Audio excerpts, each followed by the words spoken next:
হামজা রাদিয়াল্লাহু আনহু নাম শুনেছেন? হামজা রাদিয়াল্লাহু আনহু উহুদের দিনে এমনভাবে যুদ্ধ করছিলেন যে তাকে যে হত্যা করেছে সেও বলেছে যে সে এমনভাবে যুদ্ধ করছিল যে মনে হচ্ছিল সে একজন উড়ন্ত বাজ পাখি।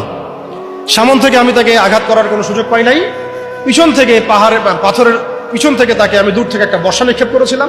এই বর্ষা গিয়ে তার নাভির নিচে গিয়ে লাগে, পিছন দিয়ে বের হয়ে যায়। কিন্তু এই অবস্থাতেও তিনি তরোয়াল নিয়ে আমার দিকে তেড়ে আসতেছিলেন আমাকে মারার জন্য, কিন্তু তিনি পেরে ওঠেন নাই, পড়ে গেছেন।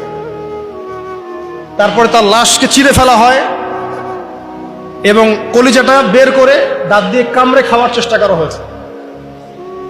হামজা রাদিয়াল্লাহু আনহু ছিলেন বদর যুদ্ধের সবচেয়ে শ্রেষ্ঠ সাহাবী, বীর সাহাবী, যার হাতে অনেক কাফের মারা গেছে।